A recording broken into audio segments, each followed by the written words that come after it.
Wait. Our Roof is Blue by Sarah E.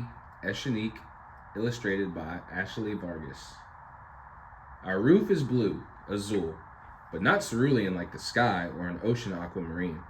It is a deep, bright blue like the feathers of a peacock or a blue macaw. Before our roof was blue, it was a white kind of gray. It used to keep the light out and let the cool in.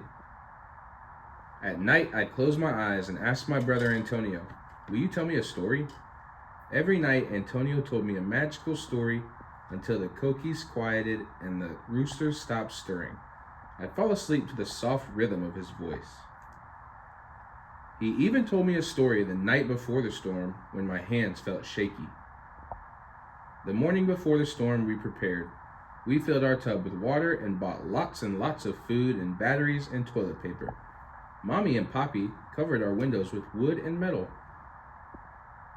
We tested our flashlights and lanterns just in case. Antonio and I practiced using our explorer's headlamps to find our way around the house.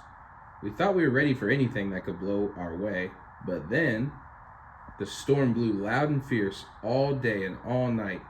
Sheets of rain sprayed in through the window edges and spilled in underneath our doors. I acted brave so I'd feel brave. Inside, my heart was pounding.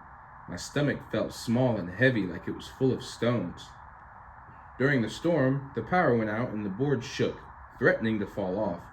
So the five of us found a closet in the dark. We sat there for hours playing games with our flashlights. When the fierce wind stopped, Mommy and Poppy asked us to sit tight while they went to look around. But Antonio and I peeked out from the closet. The storm had blown our white-gray roof right off. After the storm, we had to spend a few days with Titi Carmen and Tio Alfonso while our house dried. We are back now. Our roof is a blue tarp for now, and Antonio's voice is gone. "Will you tell me a story?" I ask Antonio. But he doesn't answer. He hasn't spoken since the storm. In the mornings, when the wind picks up, Antonio and I pretend to float gently down to earth with our trusty blue parachutes. In the afternoons, we go deep-sea diving and swim alongside undiscovered creatures and forgotten treasure. When we emerge from the water, I act brave so I will feel brave. I tell him, "I'm still searching for your voice," so he doesn't forget. In the evenings, we track down the mottled movement of shadows from the trees. Their new leaves become lively macaws and nimble blue herons we chase into hiding. "We'll find your voice soon, I promise, te lo prometo."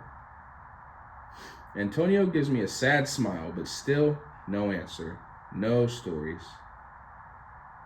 Before the storm, we couldn't quite hear the rain tapping on our roof. Now the blue roof sometimes holds a puddle so large that Mommy has to push its belly with a broom so the water doesn't fall in on us.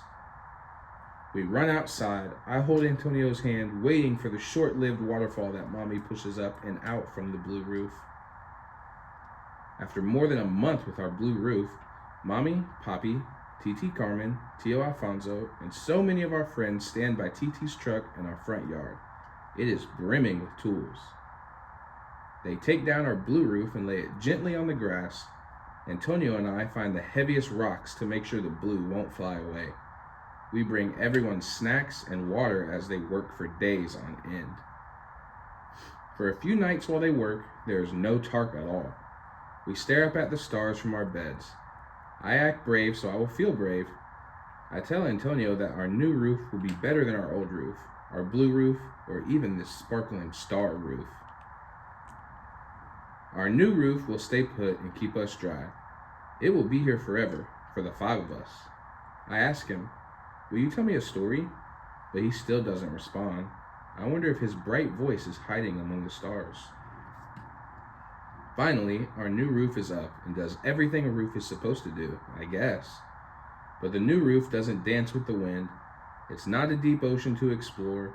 And when it rains, it doesn't hold puddles.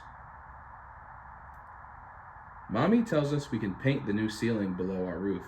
We could choose green and yellow with purple polka dots, or pink and orange with zebra stripes. I look to Antonio. "What color do you want to paint it?"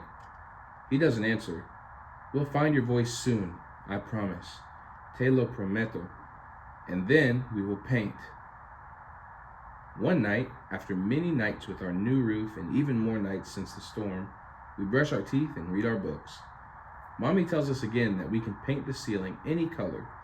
Before I can answer, I hear a sound I haven't heard in a long time. A sound that makes me feel warm and loved and not alone. It is Antonio. Azul, Antonio says. We should paint it blue.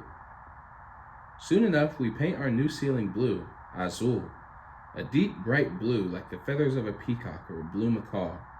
That particular night, I ask Antonio, will you tell me a story? And he does.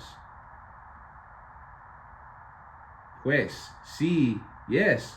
Había una vez una niña muy valiente, but once was a brave girl who lived through a big storm.